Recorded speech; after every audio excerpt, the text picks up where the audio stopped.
Mayday, mayday here. 72, we have smoke in the cabin.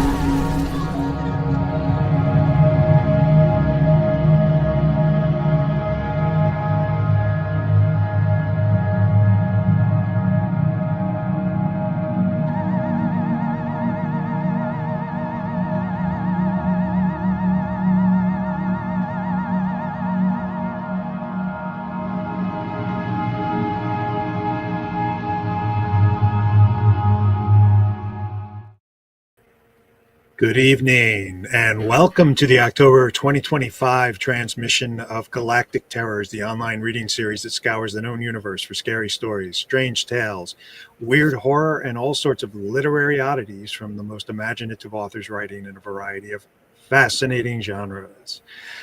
Here we are in October for the spooky season, and I am James Chambers, and with me is co-host Carol Gyzander. Hello, everyone. Thank you for joining us.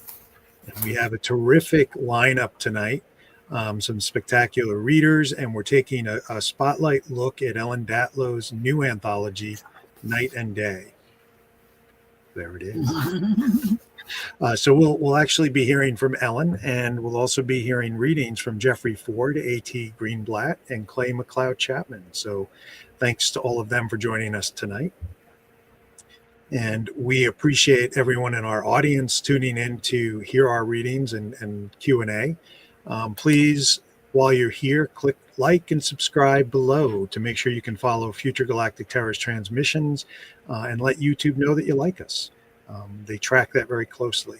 And, there's a secret likability scale behind the scenes at YouTube, I think, that... That could be. Well, we always have wonderful people join us, so we must be doing well. And if you're watching on Facebook Live, we're delighted to have you here as well. We will still see your comments in the chat. Yes. And you can look for Galactic Terrors every second Thursday of the month, except this month when we're doing it this Thursday, which I believe is the third Thursday of the month. And next month, we'll have our regular transmission back on November 13th, but we're also going to have a special extra broadcast in November on November 6th, and I'll be talking more about that toward the end of the episode. Mm-hmm. All of this is getting too confusing and you need help keeping it straight. Sign up for our newsletter. Yes, we put the information in there. We do not spam or send out too many copies of things, but the basic information, and then usually a little reminder right before the show with the links to get in. So yes, happy to have you there.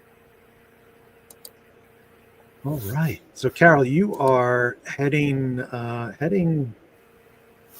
Yes, I'm going very, very far east from New York. I'm going east, but I'm heading to Brighton, UK for the World Fantasy Convention, leaving early next week. And I think some other folks from our show will be going as well. I know Ellen is. So that's going to be kind of fun. And I have to say, my youngest kid is here with their dog to hang out in the house while we're gone. So that makes me feel kind of good. So. Oh, that's good. Yeah, they'll keep an eye on things. I'm sure the dog will be in charge. Yes. It's a 10-pound dog, but that means it's very much in charge. Yeah. And I see in our notes here you've said it's only 8 days till Halloween. Is that correct? Can that be possible?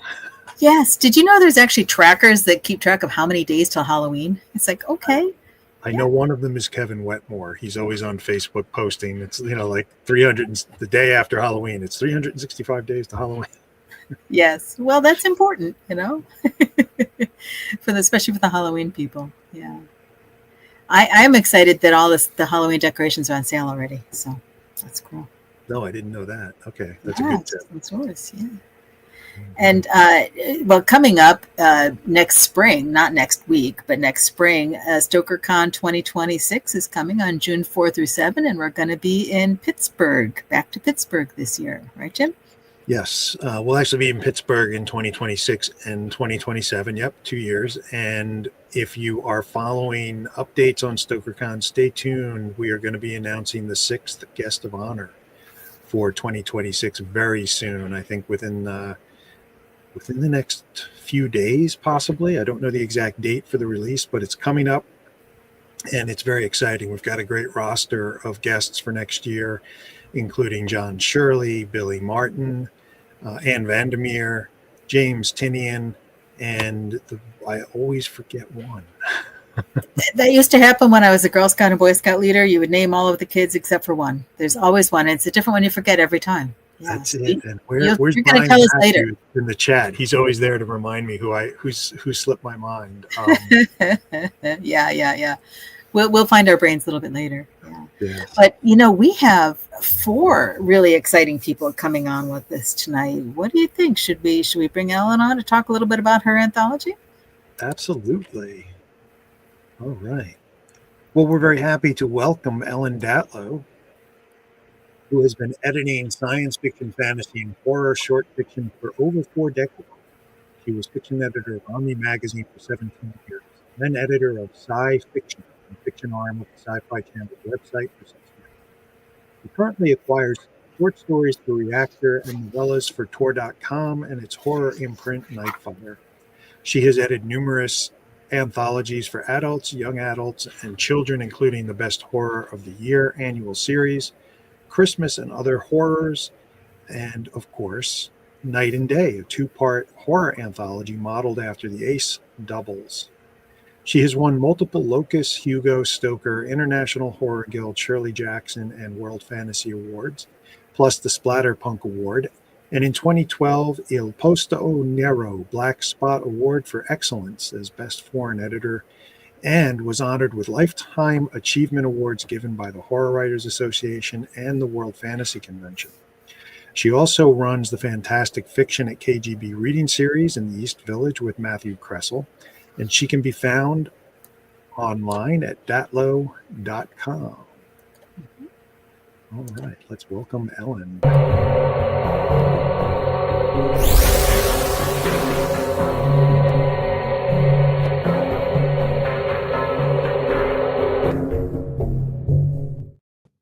Hey, hi there.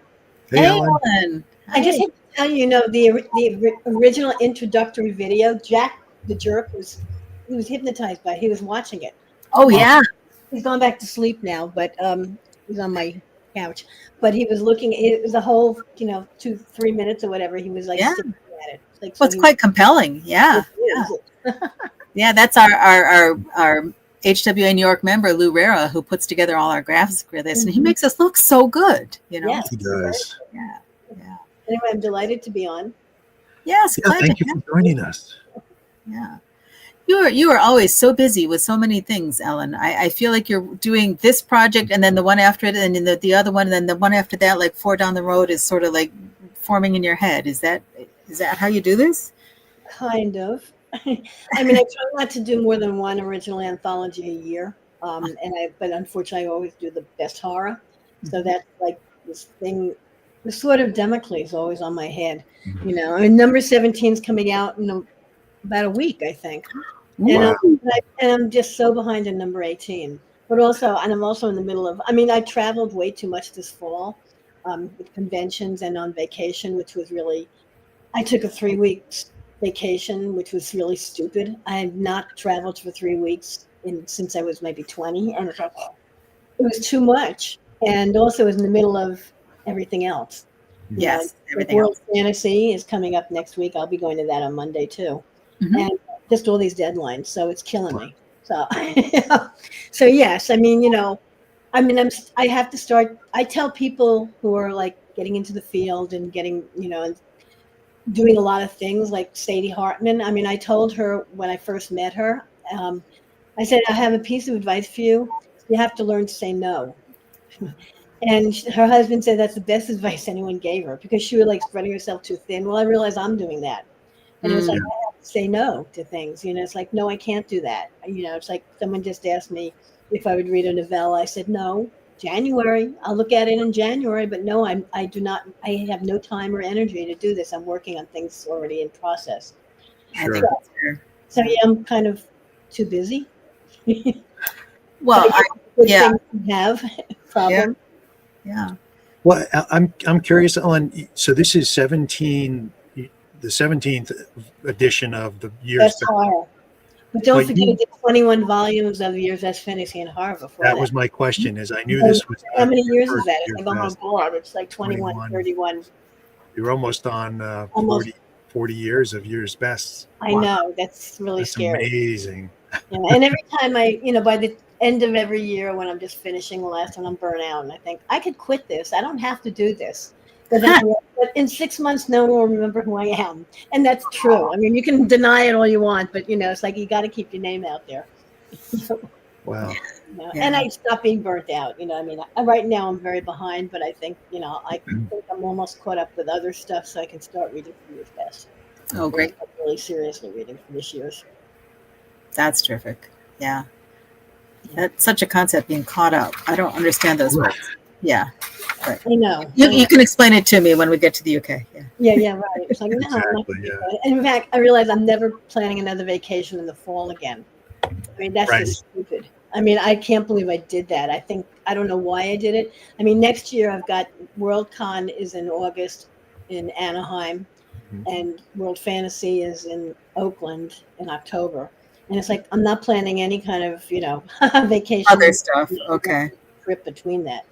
It's like, I think I've learned my lesson. Yeah. Yes. Definitely space things out and do If your you can. travel. Sometimes the schedule just doesn't work out, or you forget. It seems like everything, all my deadlines, no matter how I try to stagger things, the deadline always seems to be at the same time. Yeah. What? Yeah. Well, that's how we get things done. Without a deadline, It's true. But I'm looking at your background. Are those pine cones in the back of you, Carol?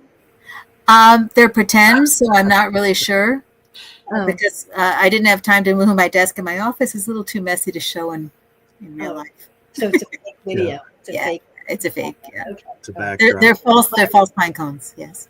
So Ellen, but I'm curious. Tell us a little bit about where the idea for Night and Day came from. Okay.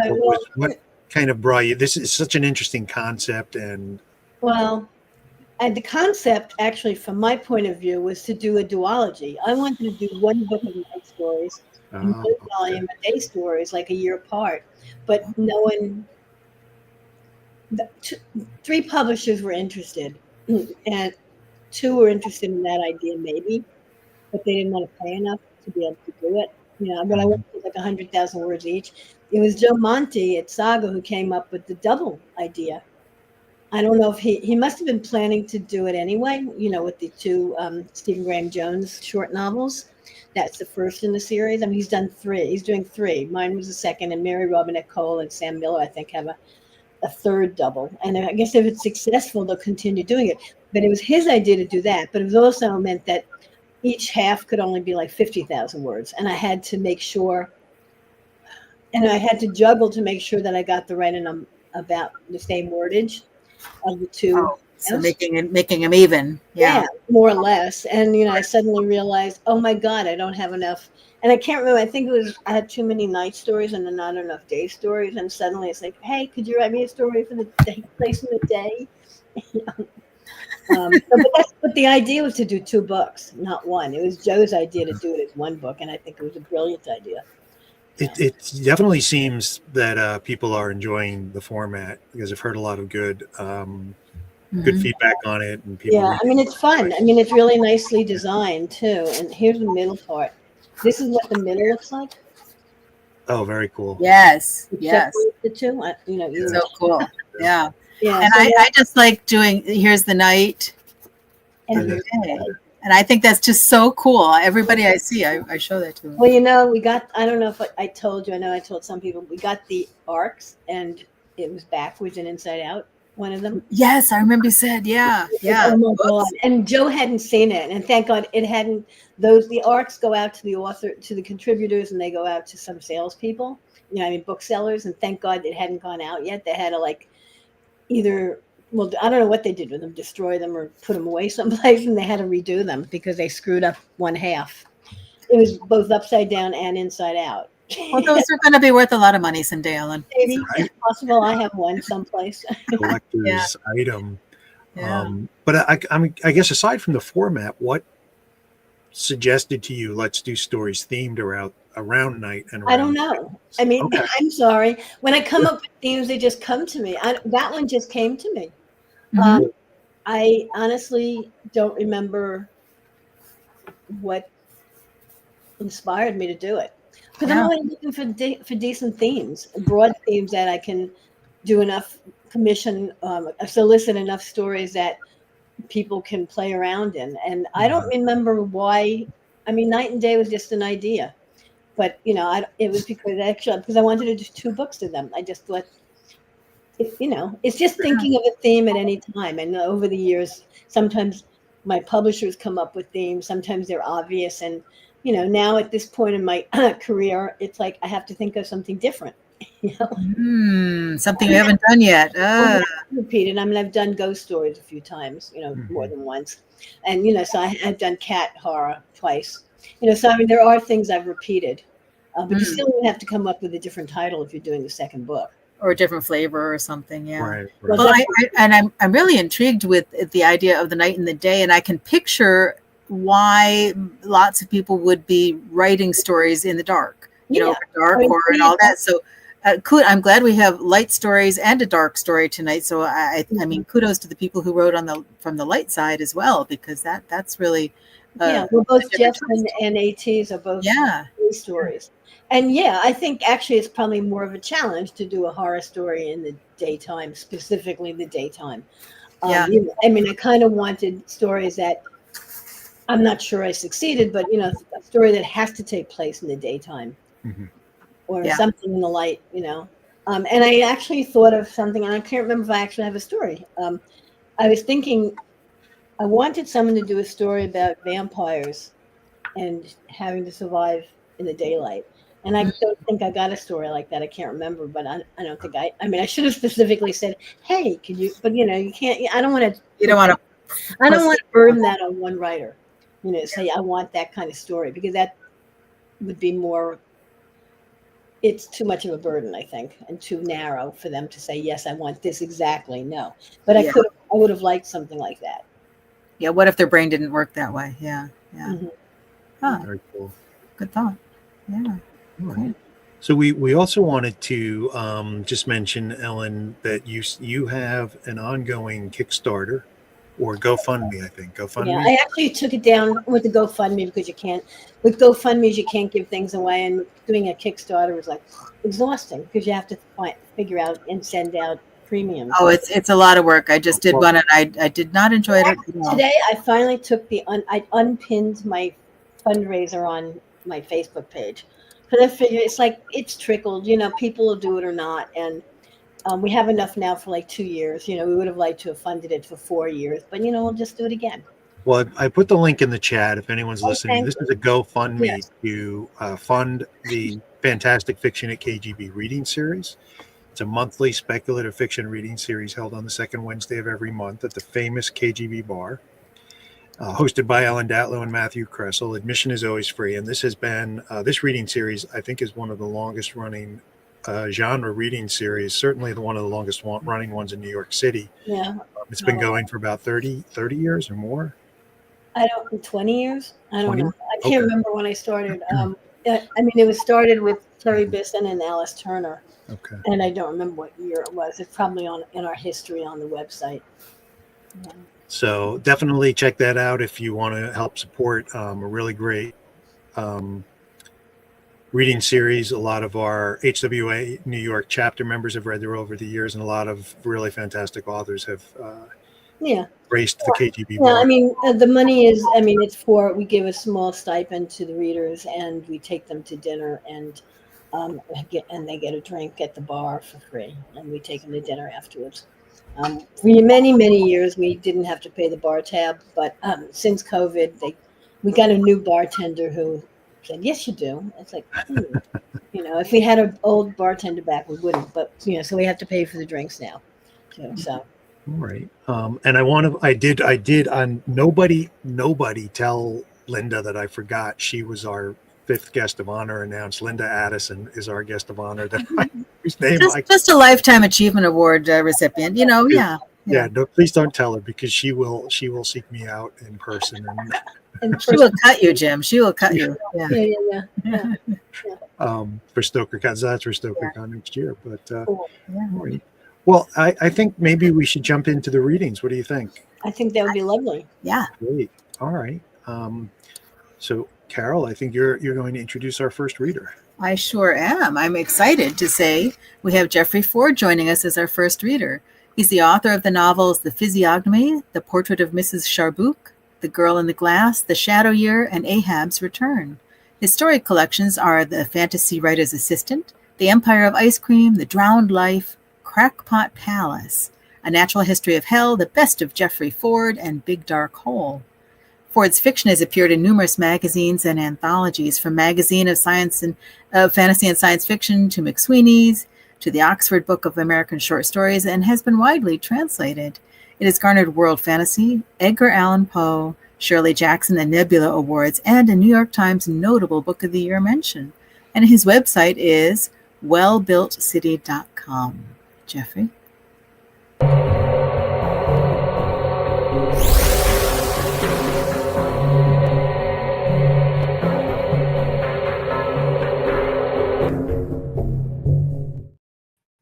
Hello, I'm here.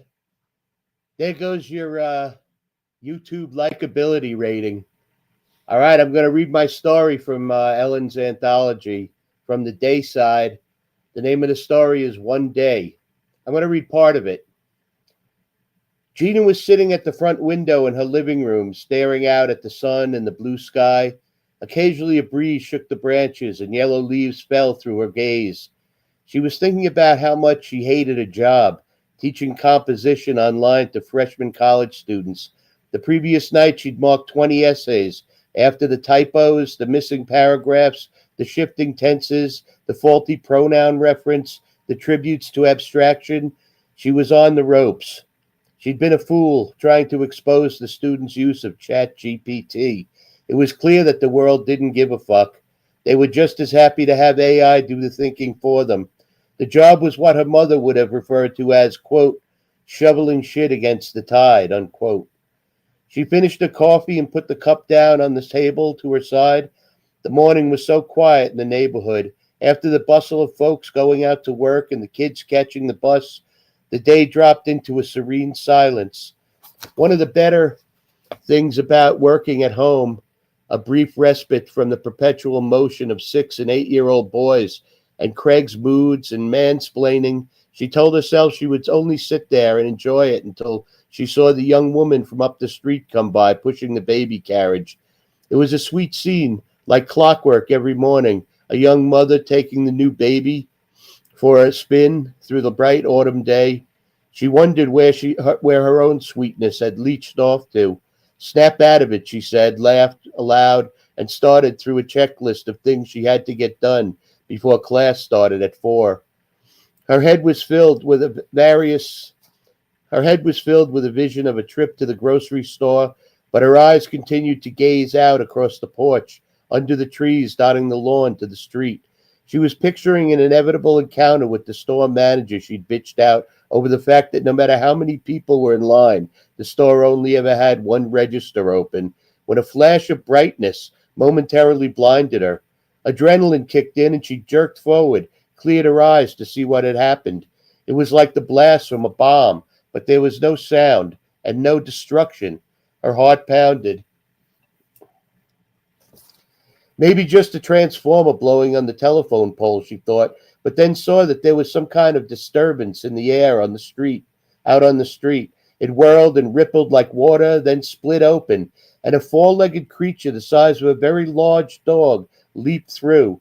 It crawled unsteadily to the edge of her lawn, fell over onto the grass. It wasn't a dog, but she couldn't really place what it was. It had a head like a small horse and was shaggy with pale blue fur. What the fuck, she said aloud, but should have saved her words because when she focused again, the thing had stood up in the shape of a man. Even though the features were impossible to discern, it seemed to have the bearing of a male, wide shoulders, a height of over 6'2", a big head. No matter how hard she tried to concentrate, and fixed the stranger's looks. His face shimmered like a sun in a pond, like the sun in a pond. She realized his whole form was rippling. He staggered up next to the biggest tree in the yard and appeared to be hiding behind its trunk. It came to her that he didn't know she was watching, and she pushed her chair back so she was behind the curtain, barely peering around it. That's when the young mother came into view, pushing a baby carriage. Gina wanted to move, go to the door, and call out to the girl to run. She wanted to catch her breath. She did neither, but watched as the stranger approached her neighbor, swift as a thought, and with one arm swept the carriage out of the mother's grip to the lawn on the opposite side of the street. It rolled over twice before coming to rest. The young woman opened her mouth to scream, and a huge gray tongue shot out of the attacker's mouth and stuffed hers, no sound escaping. He lifted his left hand with long fingers that tapered into something like the ends of branches to grab her by the throat. Even from where Gina hid, she could see the beautiful smooth skin of the girl's neck and face suddenly erupting with boils and welts and bursting, blood spitting and dripping from the wounds onto the street. With his other hand, he reached up, shoved the long, sharp index and middle fingers into her eyes. Gina thought she heard them popping, but she couldn't have. A yellowish ichor burst from the sockets as his hand pulled free. Her body rotted in a gory mess and fell away with the speed of a time-lapse video. A large hole opened in his whirlpool of a face, and he consumed like a snack the dripping orbs.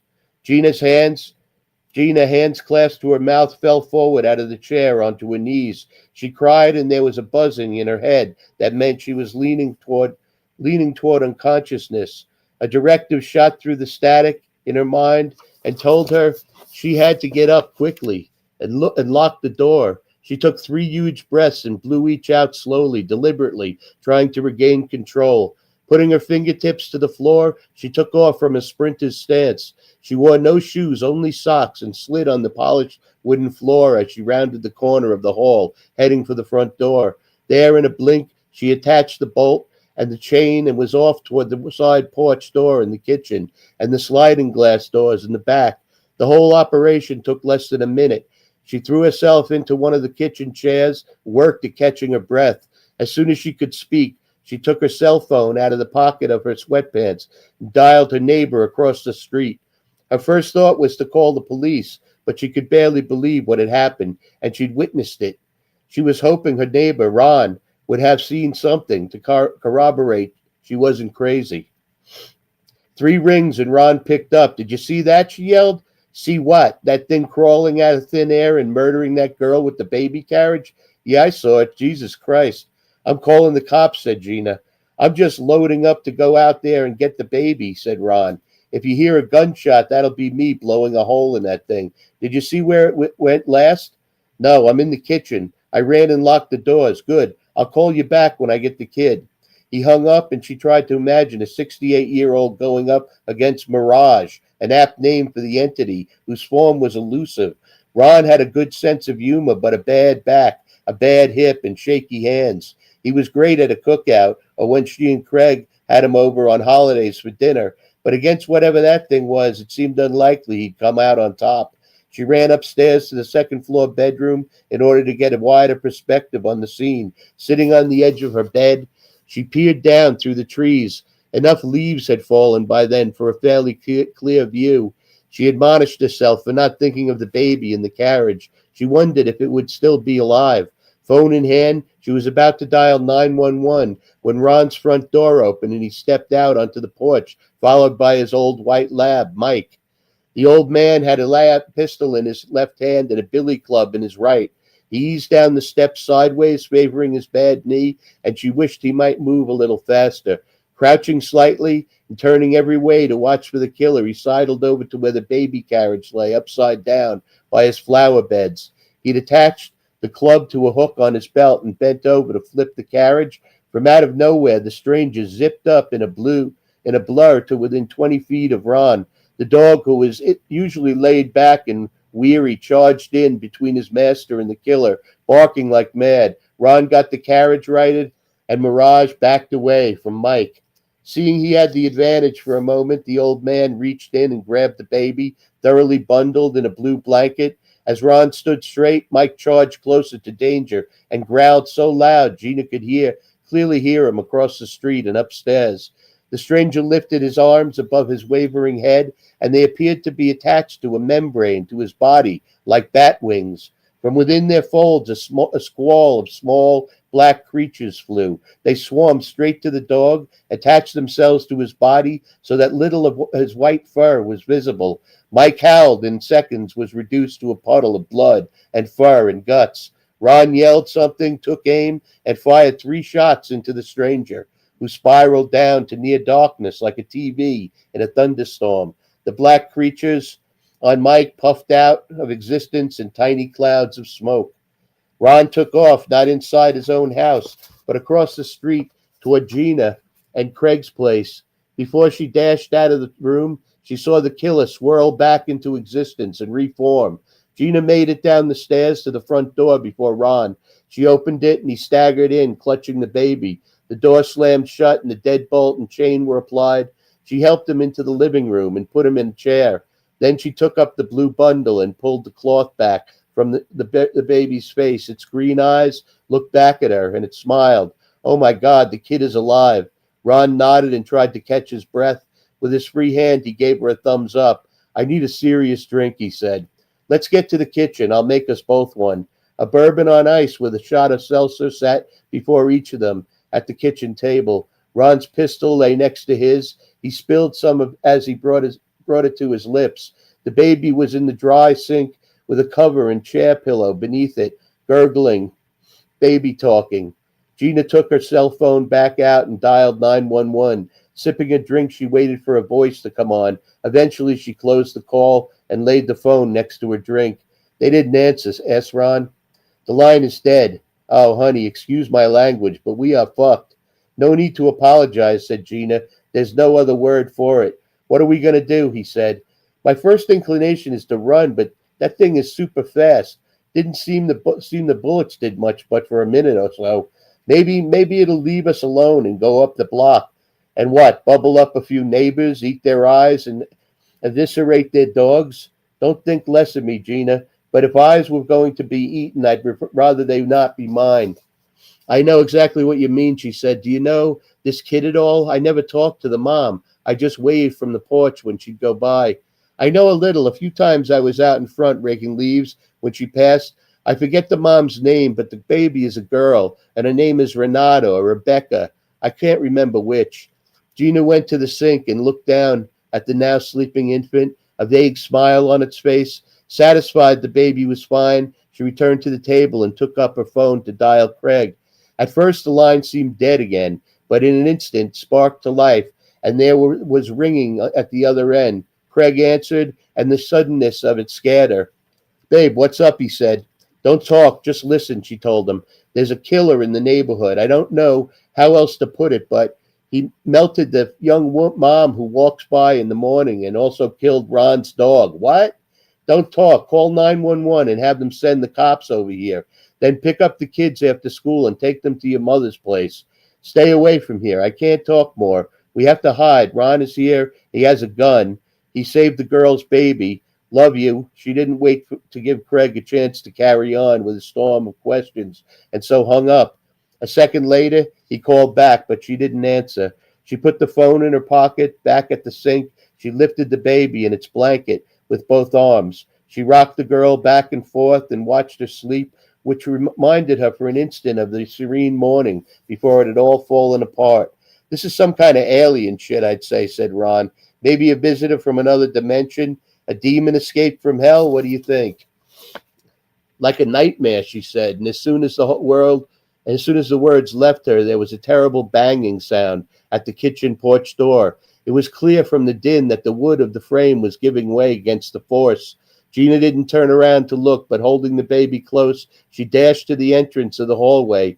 There she stopped and turned. Mirage's face was in the glass panes of the upper part of the door. She wondered at the fact that the thing appeared so amorphous within its features, but was so physical, slamming the door each time like a sledgehammer. Ron, shuddering, slowly got to his feet and grabbed the gun. The door took another massive hit and then opened, ripping through the deadbolt and sending chips of wood in all directions. The only thing that prevented it from bursting wide was the chain lock, which would not hold for long. Ron, let's go, she yelled.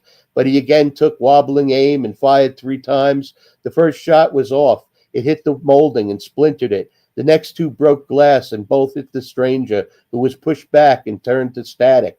The old man dropped the gun and followed Gina down the hallway. She slid to a stop by the stairs and said in a frantic burst, "Basement or upstairs?" "Up," he said. "Don't wait for me." She took the stairs in a few bounds and heard Ron clumping slowly along behind her. They both reached the landing when the chain lock snapping echoed through the house. "In here," she said, and led the way into the bedroom. "Lock the door." He did. She laid the baby in the middle of the bed and went to a huge cherrywood armoire that was to the right of the doorway. Putting her shoulder to it, she tried with all her strength to budge it without effect. Ron, gasping for air and hobbling, slipped in between Gina and the wall and threw his body against the massive furniture. It inched toward the door. They ended up slamming into the thing to move it, the way their pursuer attacked the porch entrance. In less than a minute, they had the locked door blocked by it.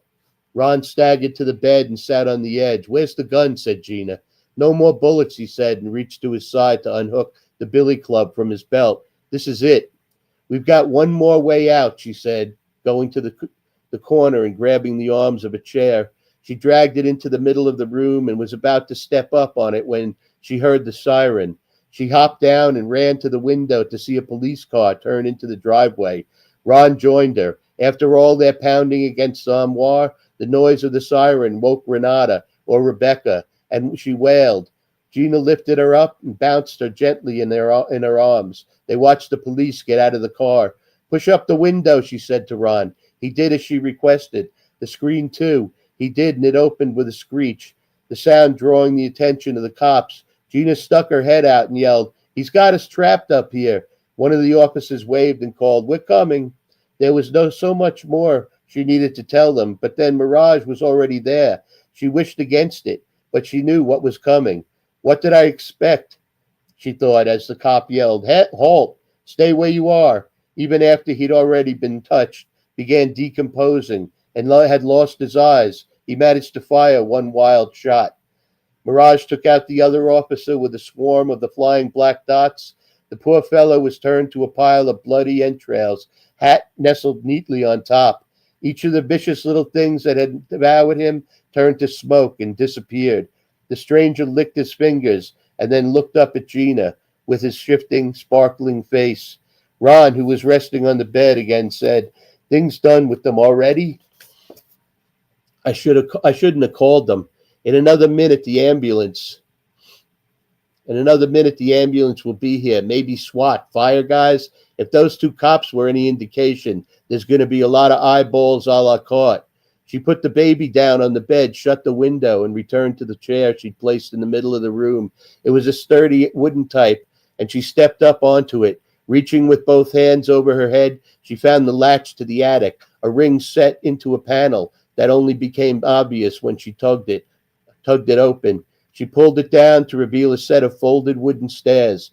Getting down off the chair, she opened the contraption to its full length. "A scuttle," said Ron, and smiled. "You get up there with the kid. I'm going to stay down here. I'll seal you in and move the chair. When he comes, he may not notice it." "Get up there," she said to him. He shook his head. "I'm not climbing one more fucking set of stairs. Besides, how are you going to close that thing from up there in order to hide? I'll take my chances with the armoire and the club.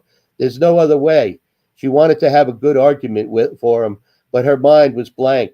She went to the bed, picked up the baby, and took it to the steps. Looking back, she wanted to say something, but didn't. Ron pointed the way with the end of the club. When she reached the attic, he got up on the chair, folded the steps, and let the panel spring back.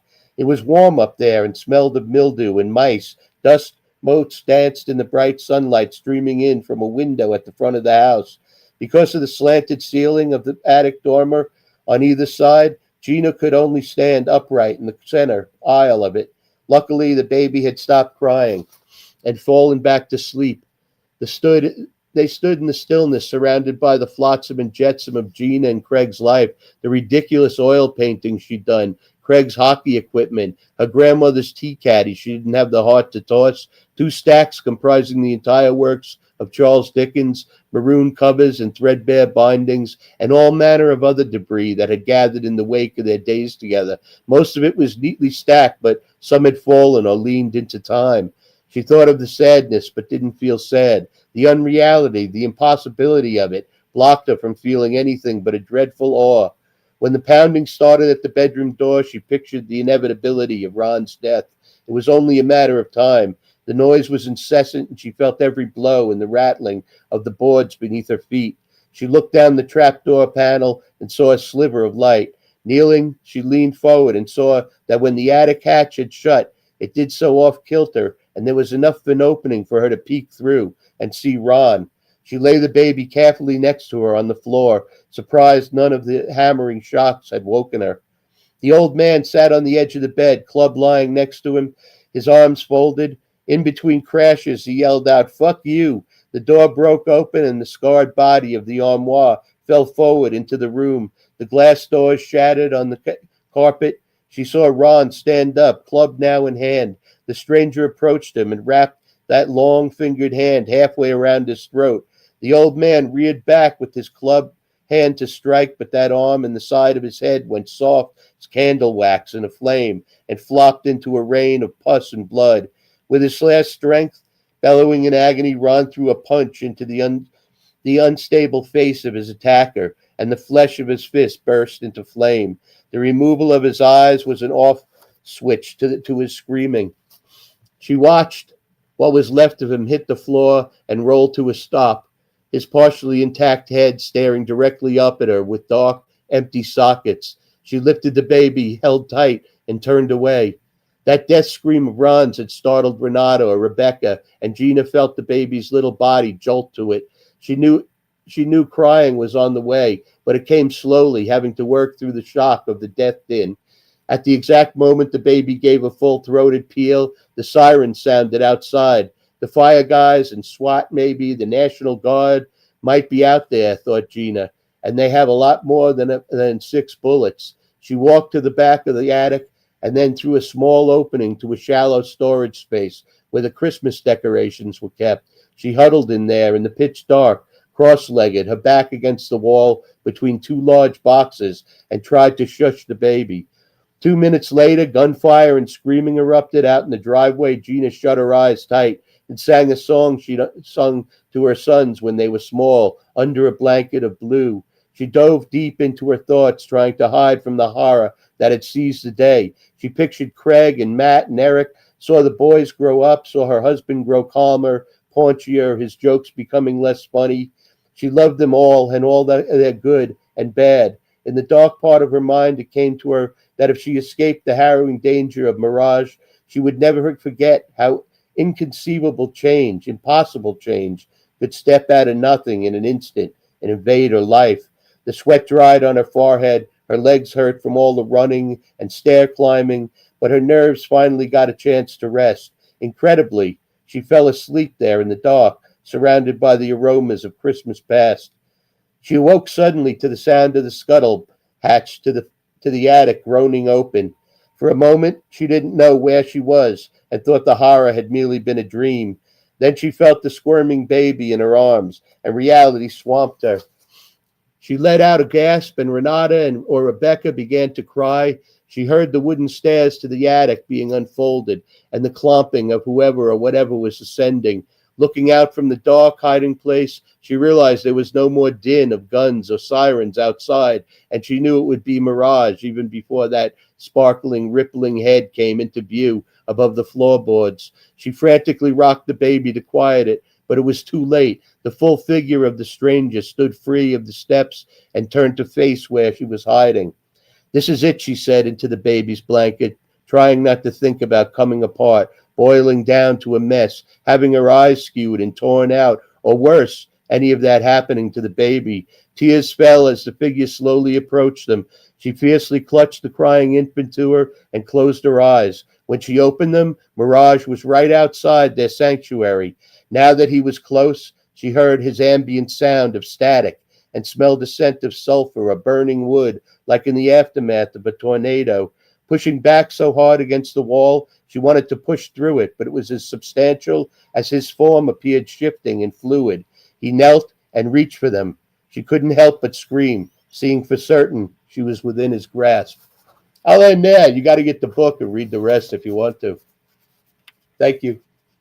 Jeffrey, thank you so much. That was really remarkable. Did you start that at the beginning? Yeah. So yeah. it just takes off at breakneck pace. That's fantastic. Well, my idea for this, I wanted to do this for a while with a story, but I wanted one that was kind of all action and no explanation. Right. No exposition, just all action. You know what I mean? Yep. And so that's what I came up with for this one. That's really cool. What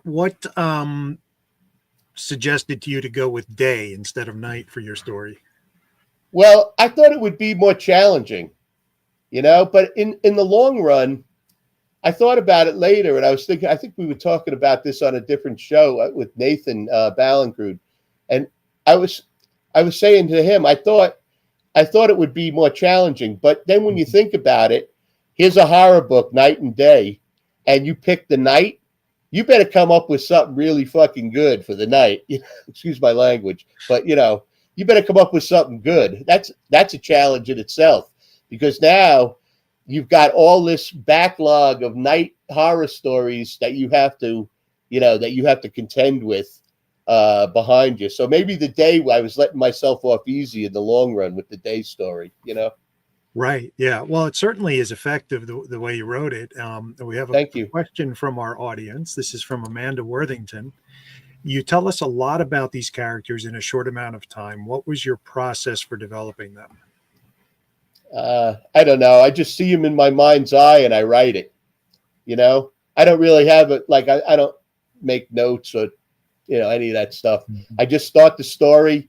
I watch what happens in my mind, and then I just write down what I see. And that's basically how I do every story. Okay, terrific. And we had a fun comment from Kate Maruyama, eyeballs a la carte. Yeah. So you said you wanted to do like an all action story with this one. Do your other stories have less action, or is action, change of pace for you?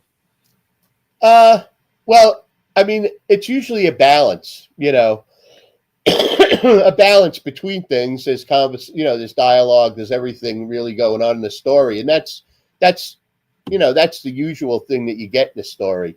Mm-hmm. But I was interested. I was trying to think of like a story where things just happen and nobody tells you what's really, I mean, this woman has no idea what the hell's going on.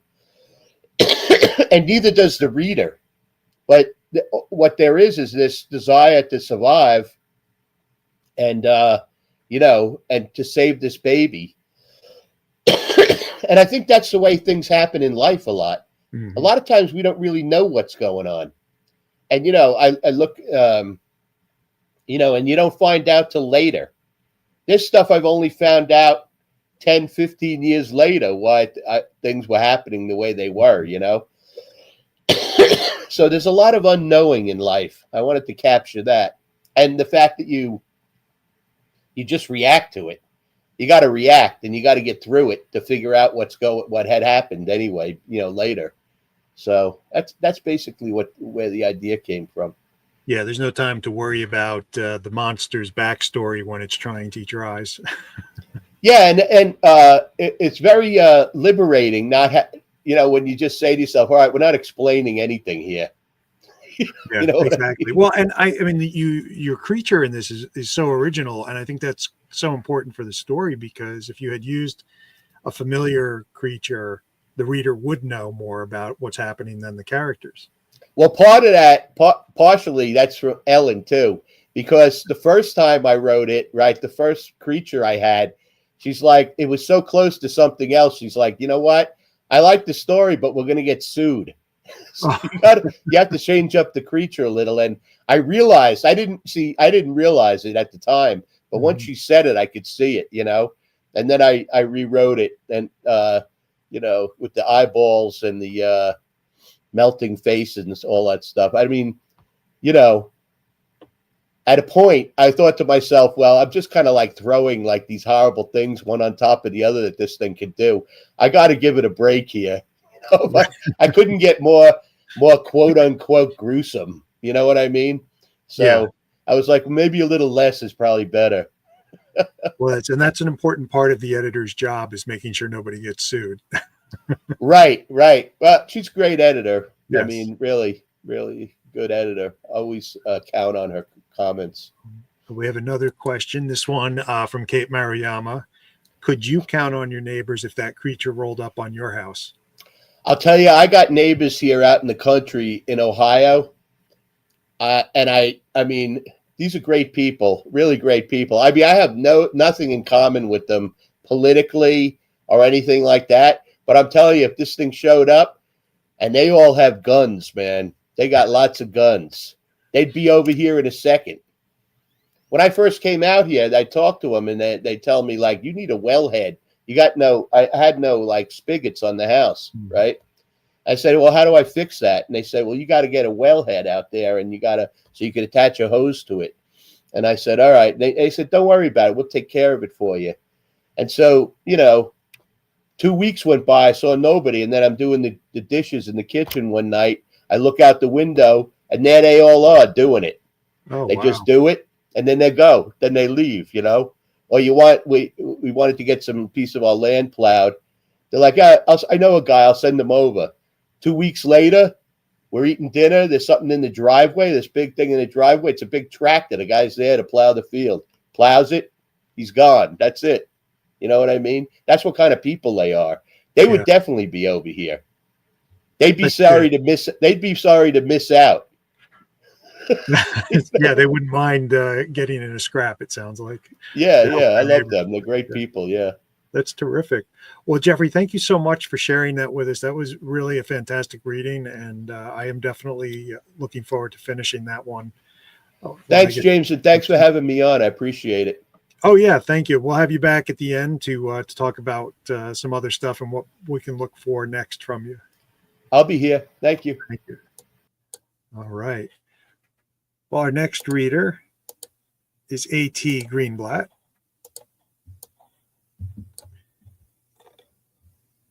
And A.T. is a Nebula award-winning writer and mechanical engineer. Her work has been nominated for a Hugo, Locus, World Fantasy, and Sturgeon Award, has been in multiple years' best anthologies, and has appeared in Reactor, Uncanny, Beneath Ceaseless Skies, Nightmare, and Clark's World, as well as other fine publications. You can find her at atgreenblatt.com. And let's welcome A.T.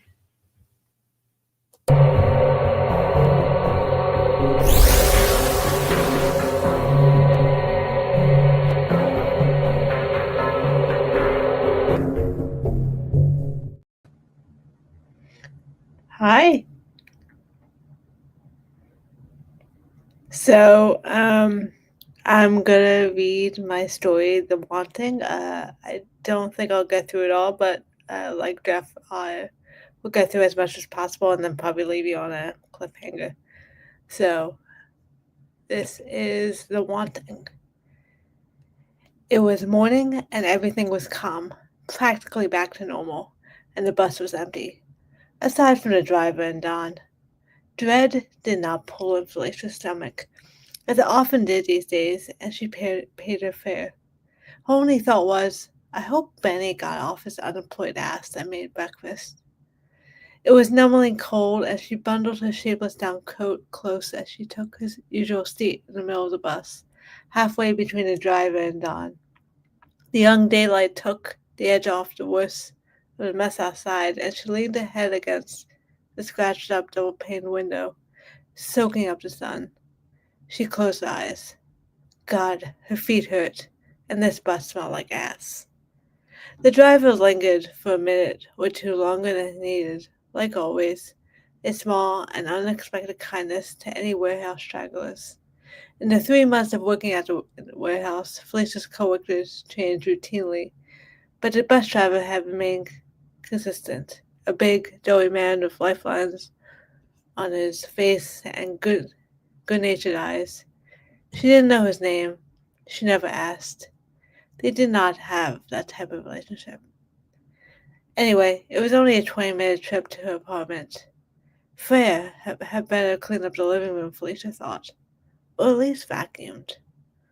Finally, the bus released its brakes, closed its door, and began to trundle its way down Turner Boulevard. The traffic was light. The driver took it slow. There was plenty of debris in the road, trash, broken glass everywhere, and other undefinable objects littered about, some of them stretched beyond recognition like old taffy. Shapeless lumps of people twitched under blankets on the sidewalk. "I think it's getting worse," said Don, his voice way too close. Felicia jerked away from the window. She turned and saw he'd moved to seat behind her, and there was this ridiculous grin on his face. Don was the type of person who believed they were handsome, and he would have been with his lean muscle body, beautiful hands, and smooth skin, if he didn't think so. She could smell the tuna sandwich he ate on bake on his breath. "Mind if I sit here?" he said. "Do what you want, man," she said, and turning back and looking out the window. Though he'd only been working with her in the warehouse for a few weeks, he wasn't the pushy type. He had tried once, but he had gotten the hint. They passed Walnut Street, where a delivery truck had been overturned. Styrofoam spilled out from boxes that had been torn apart. Like little pink packing peanuts drifted down the street like cherry blossom petals in the spring. "Looks like it was a rough night," continued Don sagely, like he wasn't uttering the obvious. "We're in the middle of winter, Don," she replied. "They're all rough nights." Everything started to go into hell at dusk, and winter nights were the worst. But the sun set at 4 p.m. and didn't bother appearing again until 8 a.m. Felicia used to stay awake, listening to the screams and howls that overtook the streets, the pleading and crying in the alley of her apartment building. The "stop, just please stop, God, please." In the worst moments, it was like she was with them, those trapped people scrambling to get away from the wants of others. No, that wasn't true. The worst moments when she wondered when, she would become like them at duskfall. The morning sunlight was glorious as it reflected off the windows of tall buildings and shattered storefronts, as the lingering people on the corners blinked up at the sky, dazed as if they'd just awakened. Felicia wondered if Benny and Freya had gotten out of bed yet. She wondered if they managed to get a good night's sleep, and envied them either way. "Just make some eggs or waffles or something," she said to them earlier that week. "This job is fucking tiring." "You're not the only one who's exhausted," replied Benny. Which was fair. The walls of their apartment were thin, and the windows leaked, and the nights turned them all into something else entirely. But she was the one who was working her ass off in this relationship to make rent, while her partner spiraled. She almost missed those summer evenings in the beginning when the nights weren't so bad, when she and Benny and Freya used to bat around theories of why certain people spun up like balloons and lost their minds at sundown, over a discount six-pack and a freshly packed bowl. Being outside, secondhand smoke, plastic in the water, proximity to other people, the phases of the mood, masturbation, not enough masturbation. God, they used to laugh about this shit. The bus halted suddenly, jolting Felicia and Don forward in their seats. "Sorry," the bus driver murmured, glancing up into the large rearview mirror as a man in a nice wool coat stepped off the sidewalk in front of the bus, lurching across the street. Though it was unforgivingly cold out, his head was bare and his wispy hair was disheveled. His face was up to the sun like it was this comfort blanket of saving grace. His skin hung like folds around his naked hands and around his 30-something face, like it belonged to someone a size up. He looked distraught and utterly spent. "They say it's the wanting that swells you up," John says, watching the man as the bus rolled past. "Sun goes down, lights go out, and bam! We all become id." Jesus Christ, they had been both working 16-hour shift. How the fuck was this man still in the mood for small talk? People say a lot of shit, she said to the window instead of turning around and smacking him. Hey, Joe? Don called up to the bus driver. What's your theory on all this? He gestured out the window at the general mess. As long as I can drive away, I don't care about the what's and the whys, said Joe, with a shrug that rolled off his large shoulders. And Felicia wondered when Don had learned the driver's name. They didn't seem like they had that type of relationship. Can't argue with that, man, Don said. Felicia clenched her teeth, and there was a sharp stab of pain in her back tooth. She'd been meaning to see a dentist about, but had been dreading that too.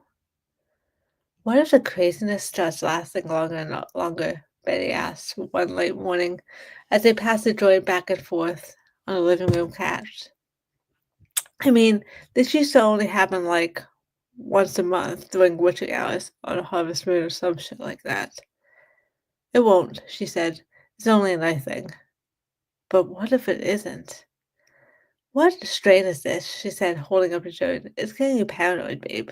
You're annoying when you're paranoid. And yet, Benny's stone ramblings haunted Felicia. What would she do if it did get worse? Maybe that's why she stuck to this warehouse job when most people gave up after a week or two. They would involve longer hours on the feet, and it was boring as shit. The warehouse was large, locked from the inside, soundproof, and understaffed enough that she could dream she was alone. She got overtime for it, too. If any of her coworkers changed during the night, she had yet to witness it. And when she pinched the skin around her face, around her hips and ass in the bathroom during her breaks, testing it, it can continue to cling tight. God, the sink is probably full of dishes, Felicia thought. She closed her eyes and imagined what it would be like to live alone. Oh, shit, Don said loudly. I used to drink there. Felicia opened her eyes. He was pointing at a bus-stop sports bar across the street. Best half-price beer and wings on Tuesdays. Not as cheap as drinking at home, replied Felicia. There was a handful of disoriented people on the curb outside the bar. A few with bloody hands, dirty mouths, and loose skins that hung around their necks like extra scarves. Come on, don't you miss nightlife? No. But that wasn't true. Next door to the room bar was once a great dance club. She ached for the nights that were just normal nights with normal hungers, and she would go clubbing and lose time, lose herself in the music that was more like a deafening heartbeat, and in the heat and stink of strangers' bodies, where occasionally a hand would run down her body, and she would take as much as was taken, and it wasn't personal. That was the part she loved most. She hadn't been clubbing in months. Going during the day like Freya did sometimes felt unnatural, like living in a photo negative. What are you doing today, hon? Don's breath tickled her ears. Sleeping. Her voice was sharper and louder than she expected. The driver looked in the rearview mirror at her, concerned, creasing his brow. God, she wished everyone would stop trying to get in her space and leave her the fuck alone. All right, Don said, leaning back and finally, mercifully, shutting up. If you are this selfish now, Felicia, I hate to see what you turn into at night, muttered Freya, after a particularly bad fight last week. The bus continued down Walnut, passing more vandalized trucks and stretched out people.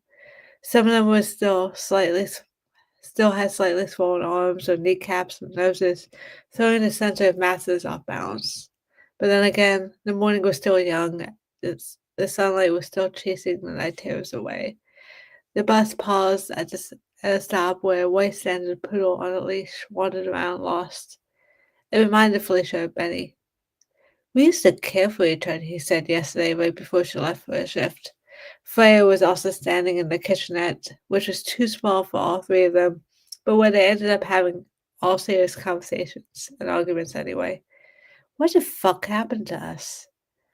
And Felicia looked at the dangling skin around her partner's faces and knuckles and bony bare knees, dread rolling in her stomach, and said, We've changed, I guess. You haven't, said Freya. And where there would have once been venom in the woods, there was only tiredness. It was true, though. Felicia had never experienced orientation or the wanting at night. Unlike everyone else, it seemed, she had no bag of skin to regret. Yet. The bus headed down the Union Street, the last stretch before home. Oh, hell, said the driver and eased the bus to a stop, engaging the brakes, squealing. There, in the road, was an overturned dumpster, and some of the contents of an arcade had been pulled into the street. There were people here, too. A woman in a blue parka stared at the gumball machine like it was a riddle to be solved. It's getting worse, Don said, breaking the silence by stating the absolute obvious again. Are we stuck here? Felicia caught up to the driver with more fierceness than she expected, and then added a conciliatory Joe. Maybe? The bus driver said, and a large man began to shake. She couldn't blame him. Her grip on the seat in front of her was white-knuckled, and her stomach clenched. This couldn't be happening, not now, not with the morning sun still shining down on everyone, showing the ruined world so clearly. Before Felicia took her warehouse job, some nights she would lie awake listening to the terrible mayhem outside. Those became the good nights. On the bad ones, she would listen to the noises that Benny and Freya made as they tapped on her locked bedroom door and rattled the knob with their swollen hands, stumbling over come-ons with swollen tongues. The woman in the blue parka began rattling the gumball machine and tried to make something come out. All that want, Don said sadly. Fuck, should she make a break to go home? It might be better than sitting on a stall bus, dread boiling in her stomach, feeling her powerlessness like a cornered animal. The woman in the blue parka's hands began to balloon, growing and stretching until they was larger than her head. An expression of utter delight. She drove him into the dome of the gumball machine. Bright candies were scattering around the road as the woman cackled joyfully as she popped gumballs into her mouth, one after the other. Oh my God, said Felicia. This shouldn't be happening. The sun was out. She could feel it on her face. The sun was out. And I will stop there. And you have to get the anthology to figure out what happens. Oh my gosh, the sun was out. That was really cool. I love how you got more and more creepy as the story went on and the bus progressed and we got more into their heads and wow, cool. So I'm really excited to hear about how this story came about. Can you tell us what made you start with this idea? Yeah, so Ellen asked me to write something for the Dayside. She needed a few more pieces to flesh it out. I said, yeah, I could do it. When do you need it by? And she said, next week. So I was like, well, if I could think of something by the end of the day, I'll let you know. And I, at that point, I was taking a lot of public transportation and, it's I actually really like public transportation, but you always sometimes are worried about other people. And I'd taken the train home that day. I was like, what is the worst thing that could, or what's some of the scariest thing that could happen during the daylight if you're going home? So, what could possibly go wrong on the daylight on a bus, right? Exactly. So, yeah. And then you made it happen. And I did my favorite thing which is just make it weird. So very cool. Yeah. Cool.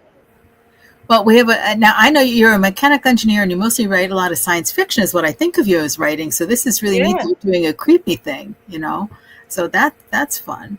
Yeah, it was a lot of fun. I've done a couple horror stories. It's something I still trying to stretch my skills on and do more of. It's a lot of fun. Okay. Yeah, definitely. I definitely agree with that.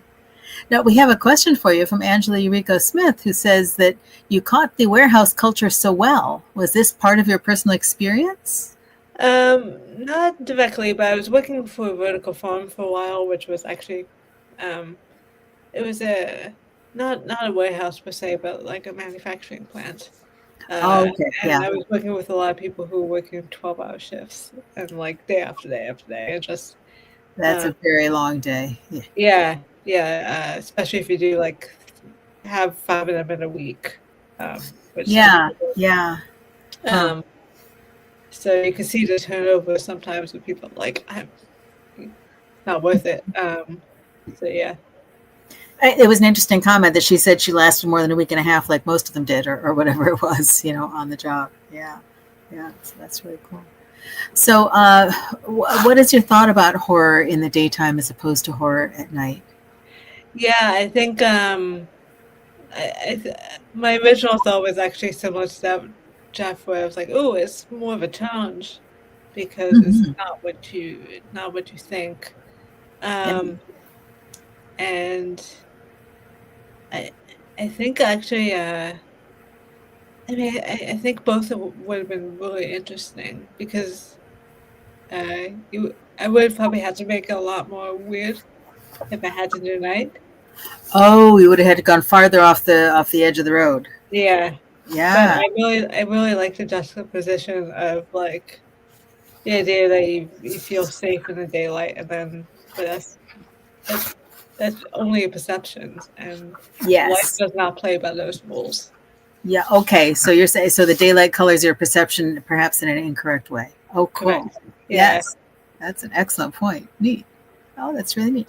Well, thank you so much for sharing. I can't wait to read the rest of this. I've been dibbling in and out of stories in the anthology, and I didn't want to read any of the ones from tonight because I wanted to hear you guys read them to us. So thank you for sharing your words. Yeah, thanks for having me. This was fun. Yeah, great. So we'll have you come back on the end and you can tell us what's coming up for you. Thanks Sure. so much. Yeah. And our next author, Clay McLeod Chapman, writes books, comic books, YA, and middle grade books, as well as for film and television. Acquired Taste is his most recent collection of short stories. You can find him at claymcleodchapman.com. Clay?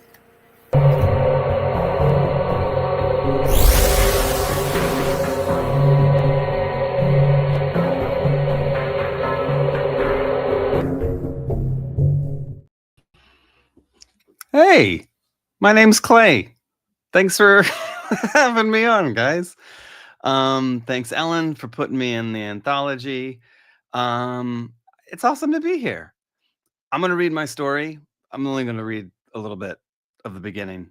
It's called Trash Night, and it takes place at night. And yeah, let's see. I've never read this out loud, so all bets are off. Literally, this is the first time. That's a baby's foot.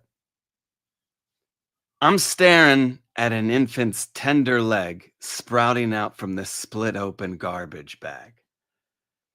There's a street lamp directly over my head, a sodium bulb spotlight shining down on the compactor's belly.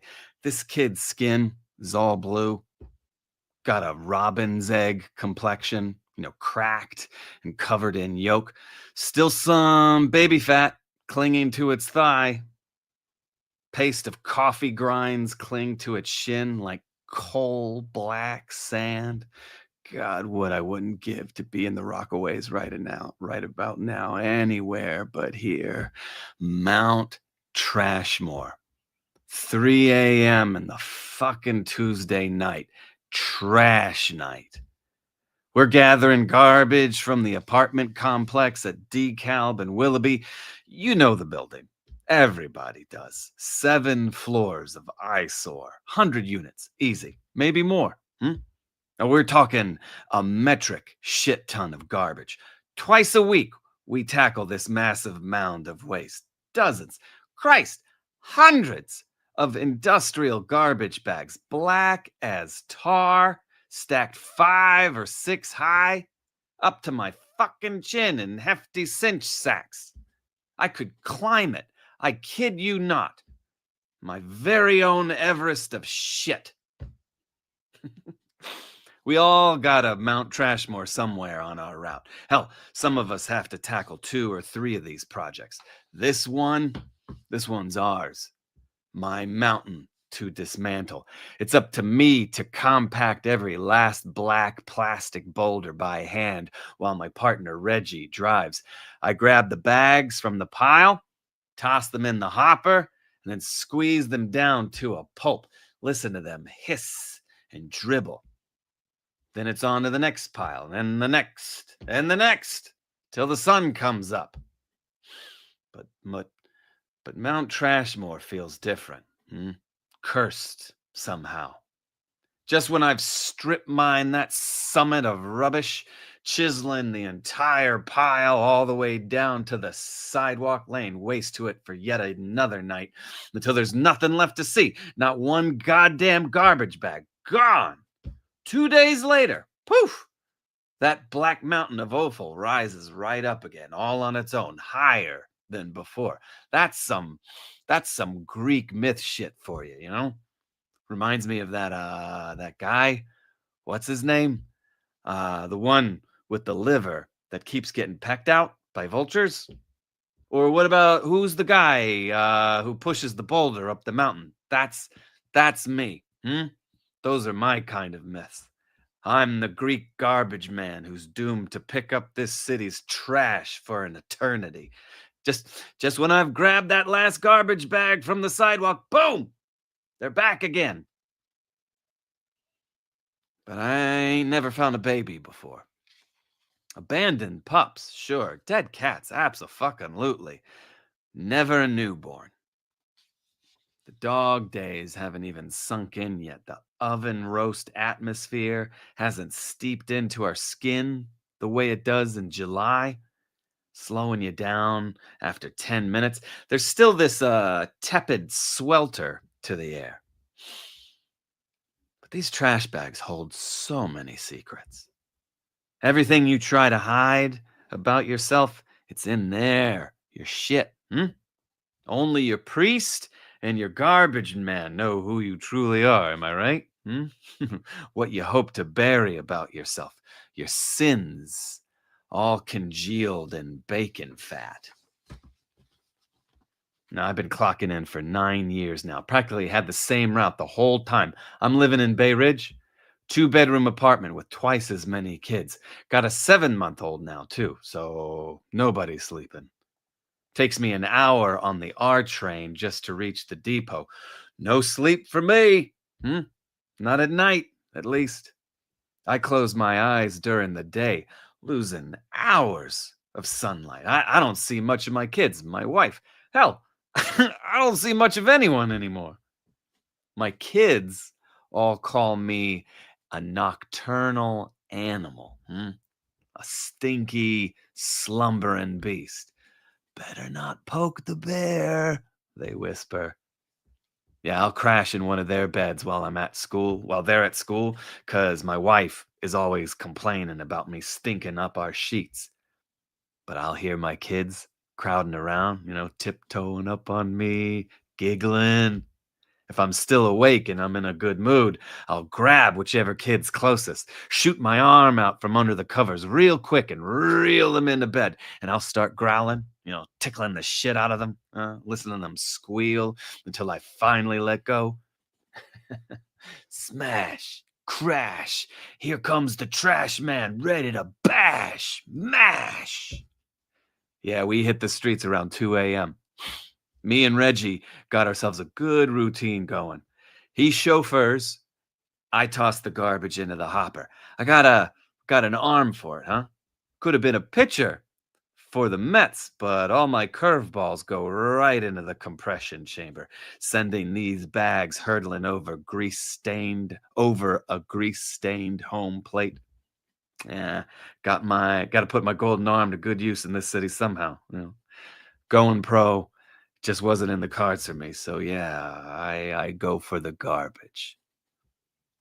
Our truck's name, Lorraine. No lie, after Reggie's ex.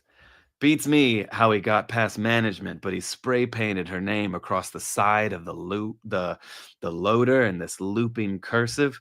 Really classing the compactor up with this flowery font.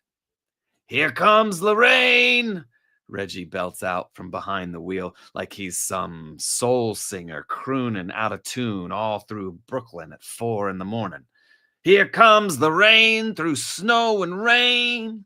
She's rumbling down the street looking for shit to eat. You got to personalize this job. Make it feel special.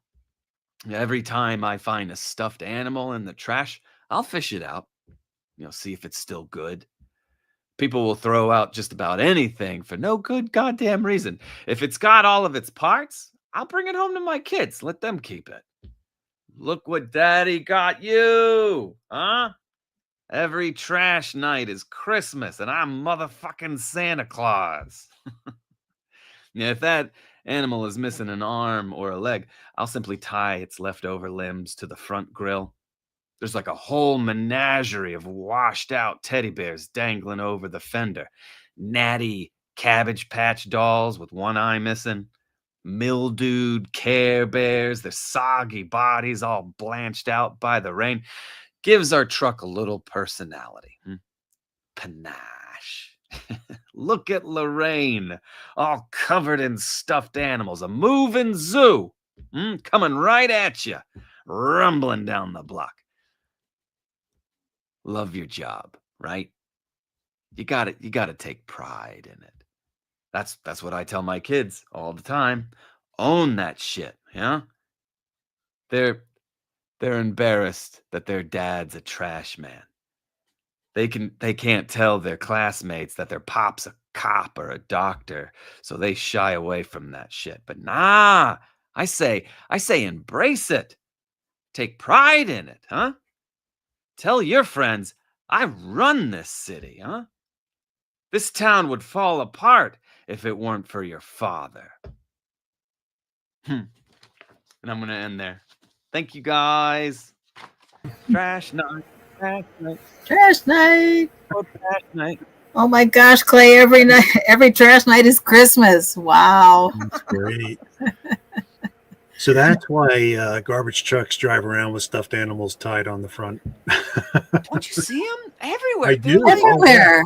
There's like, I mean, like, I'm always amazed at like that's not like a fire hazard or something, but like, I'm always like, all those like mangly little teddy bears just dangling from the grill. Well, those are actually the spirits of the real trip. Oh, wait, never mind.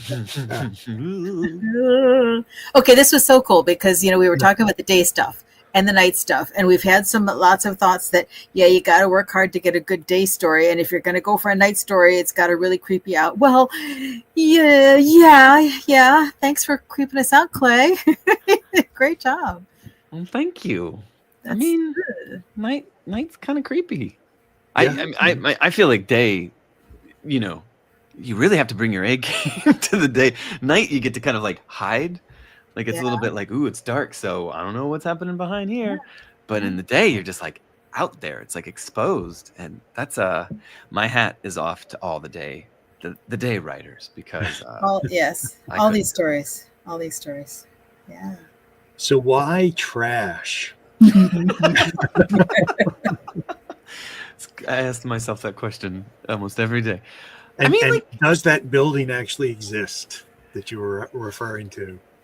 Well, no. I made the building up. I mean,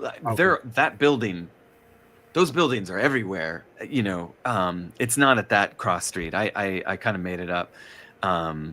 Though it was amazing. The copy editors got back to us and they're like, this can't exist. Like this intersection does not support this, what you've created. So I had to futz with it a little bit. But I mean, like, for me, the kind of genesis of it was, I mean, I live in New York. I've been in Brooklyn for like 25 years now, 30 years almost. And there's always, on trash night, if you just so happen to be walking down the street here in New York, there will be like that one building that has just like a mountain of garbage, 4 or 5 bags tall. And I just remember one night walking by just, random garbage bag and it moved. There was like a little, it was totally a rat, but like, it looked like the bag itself was kind of like moving, that like there was something in it. And I was just like, There's something in that bag. I don't know what, but it wants out. Mm. Oh yeah, I've seen that occasionally. Walking in the city at night, somebody will collide with a trash pile, and several furry things will scatter in fear. Oh my god, they have no fear. Like the rats here, they're just like, what are you gonna do? Like, Of course, Jonathan leaves with the hold on a second, the reassuring question: "Are you sure it was a rat?"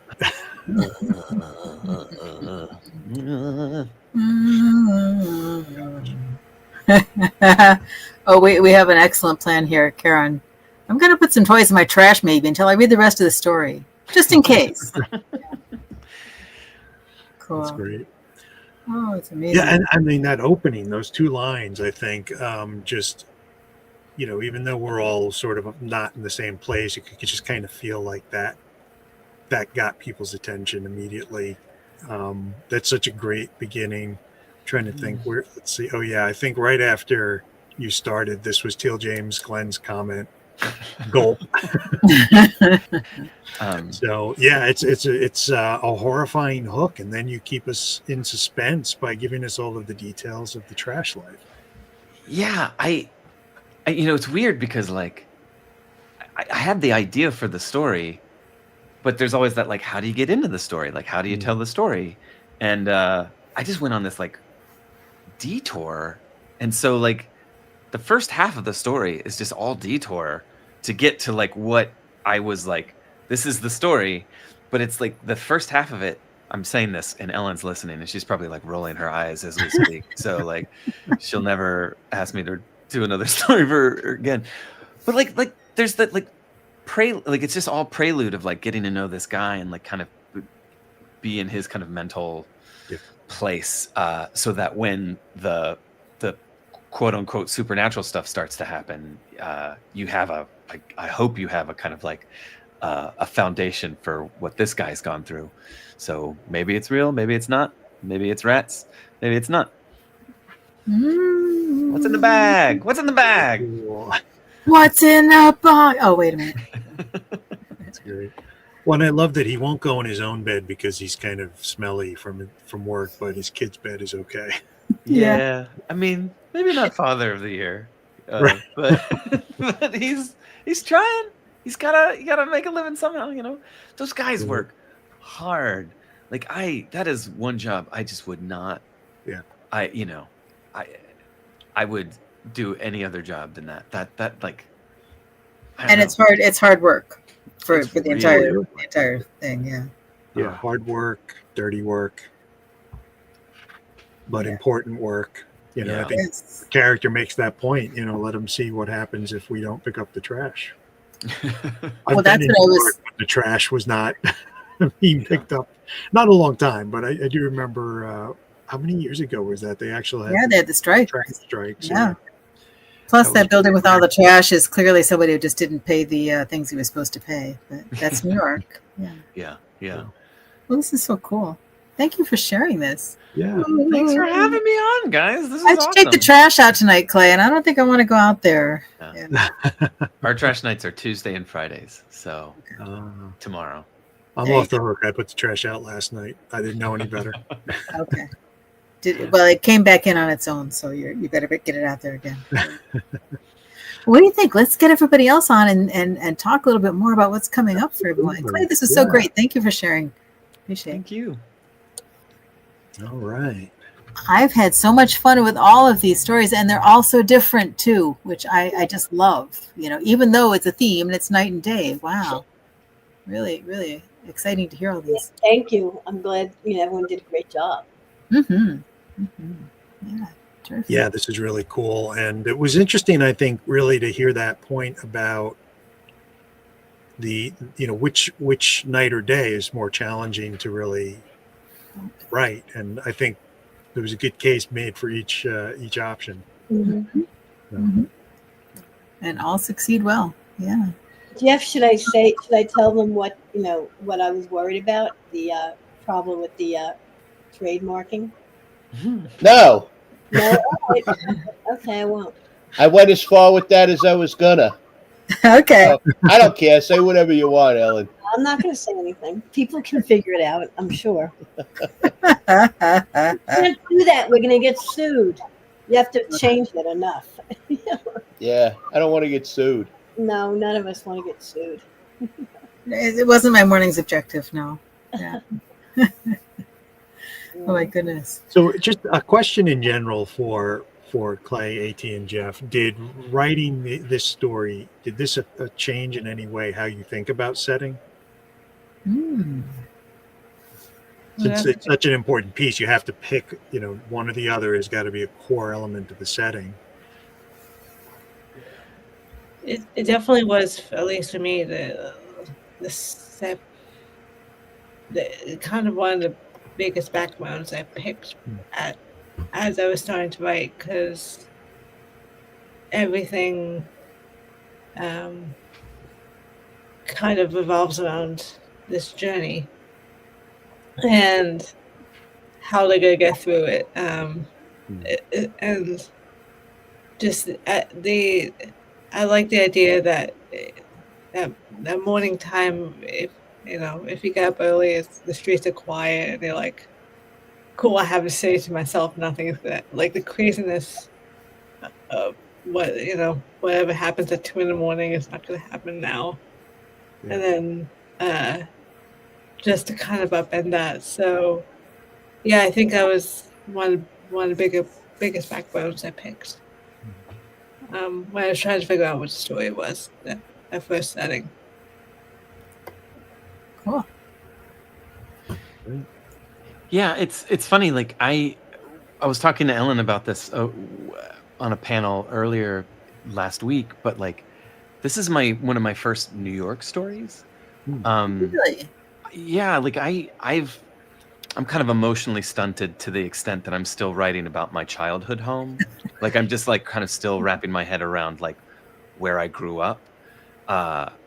But having lived here in New York for decades, it's like it's starting to kind of seep into like I've reached a point where it's like I feel like I'm starting to understand what New York is.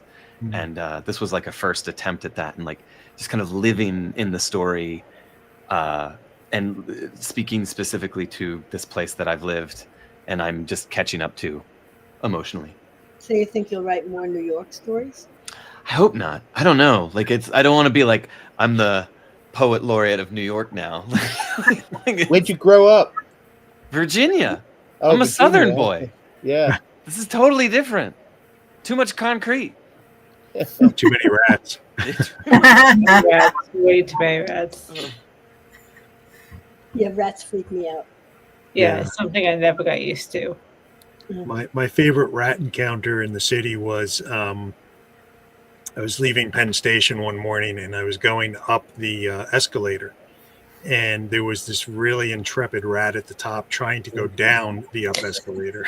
Oh, that's a journey. Wow. And I didn't know what was happening at first, but as people were nearing the top, you'd hear them yelp or scream and jump off the escalator. And it was just trying to scurry, and it would get pulled back and scurry and get pulled back. Poor thing.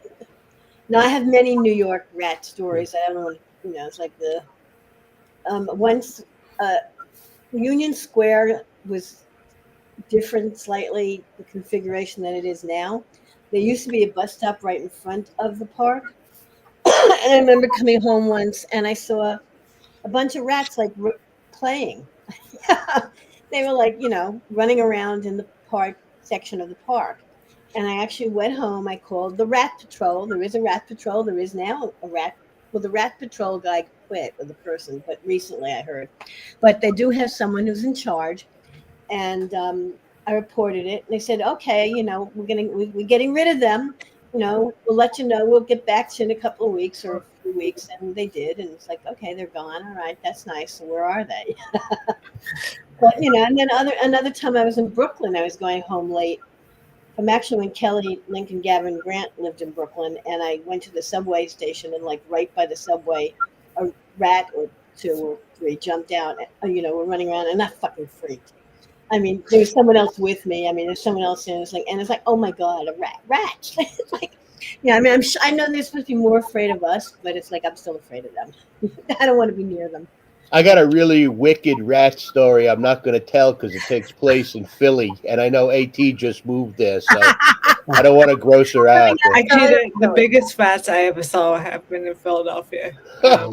They're not all in DC. Yeah, exactly. So, but I also had the experience of like moving from suburb and then walking my dog at night on trash night, and she sniffed a bag and the bag moved, Oh, and it was like I fully was not expecting it. Which of you is more surprised, do you think? Oh, I was definitely more surprised. Okay. you got to get your dog a switchblade. I feel terrible that I've like commandeered this conversation with just New York rat stories. Like, I apologize. I didn't. Oh, no, it's all right. The rats don't come out in the day. They only. If they do, they have rabies. No. Yeah. It's not the worst diversion we've had on Galactic Terrors. You're not going to see rats in the daytime. They're smart. They hide in the daytime and procreate in their holes. Oh my god! I've seen them fornicating in the subways. So yes, What? that's exciting. You've seen rat sex? Mm. Like, I mean, if you don't mind me I had to wait 3 hours for them to do it. All right. Suddenly now Clay has more New York stories to tell. Ugh. Oh, Well, what is everybody up to next? Jeffrey, what can we look forward to? What do you have on the horizon, events or new work coming out? I got a story coming out with Ellen at Reactor called The Spew.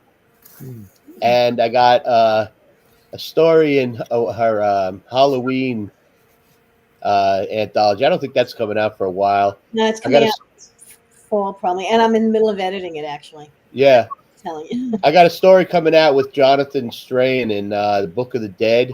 And I got a new collection coming out in February called Pandemonium Waltz. Mhm. And there's other stuff too. I can't remember, but there's some other stories too. But that's some of it. Yeah. Thank you. Great. So plenty to look for coming up from you. Yeah.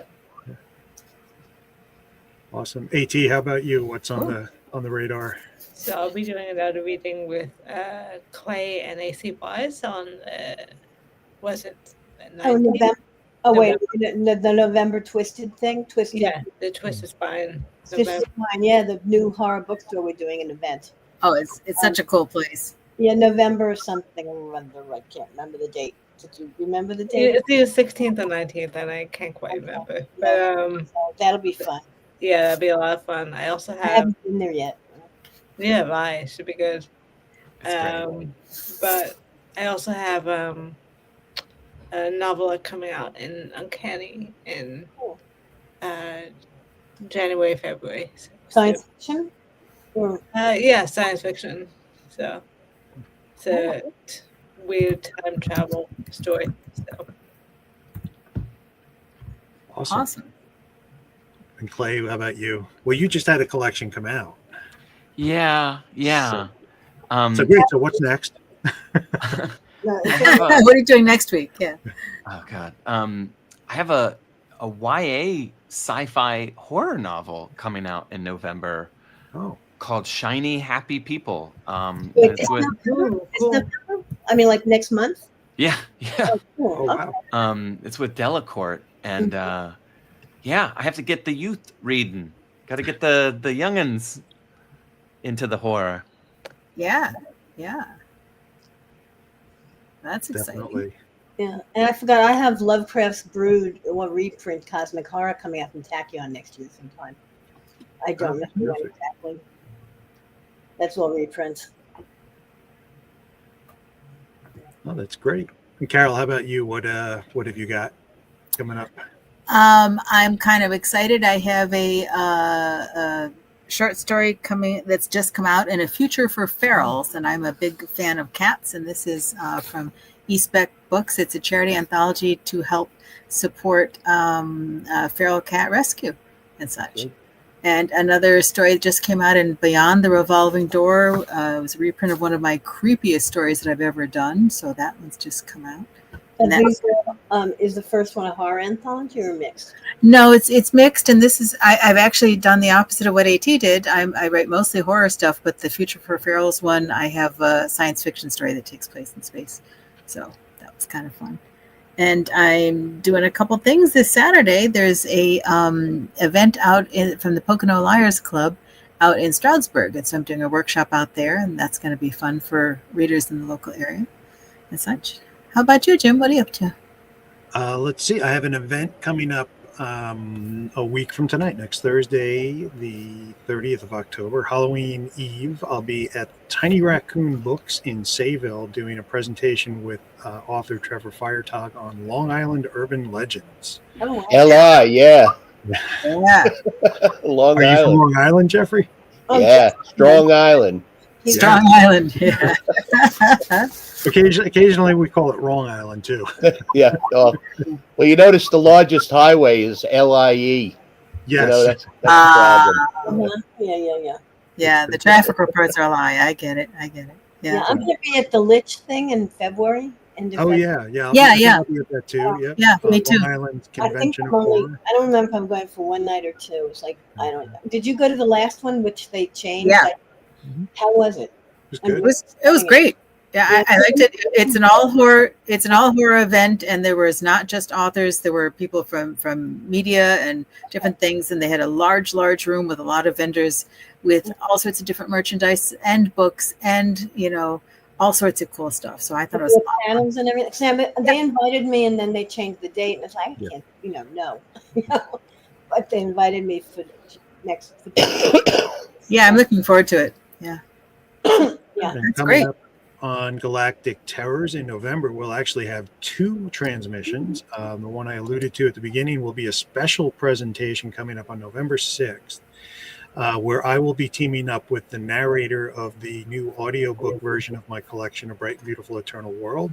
Cool. And I've invited Craig DeLuey and his narrator and Damon Manx and his narrator. And we're going to talk about the process of producing audiobooks, authors and narrators talking about how they work together, and we'll probably sneak some readings in there. So if you're here up for something a little different from Galactic Terrors, I hope you'll join us for that.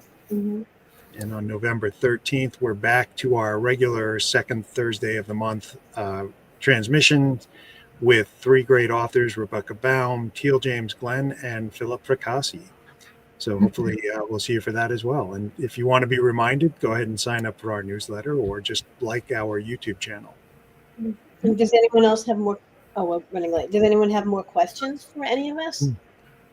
I wanted to get into the comment thing, but I would have had to into YouTube, and it's like, I'm afraid I'll knock myself out. I'm not doing it. It's complicated when you're in the show. Yes. Oh, I didn't know I had to do that. This was the last question someone posted from Teal James Glenn. What if it is a rat who cooks French cooking? I did Ratatouille. That's what. I'm sure that's what he's talking about, right? Sure. We'll end on a slightly lighter. I mean, that was a nice rat and a clean rat, but I don't want a rat hanging Clean out. rat. I'm sure they're very clean, probably. I mean, we just think of them as dirty. We just need them Ellen, on higher I crap. got a question. What? You look like you got 3 times more hair than the last time I saw you. I don't. I mean, I was just saying, oh my God. I was like, no, I was pulling the knots out. And when I do that, it kind of like spreads out. Like, I thought you got a wig or something. no, it's my hair. And actually, I let the purple go. I'm redoing purple, but not until I get back from my trips because Cool. I don't think the hotels will appreciate purple on their pillowcases. So I have Maybe not fresh purple. No. right. So I have to wait till I get back. So yeah, my hair looks like it's more, but it's not. It's just the same amount, And it's messier. Oh my God! It's like that's what before I got on. I said, "Oh my God, my hair looks like it's weird." Maybe that's inspiration for your future anthology of hair horror. Oh, actually, wait. Oh, who was it? Who was it? It must have been Clay who was talking about nun hawk. You were talking about nun.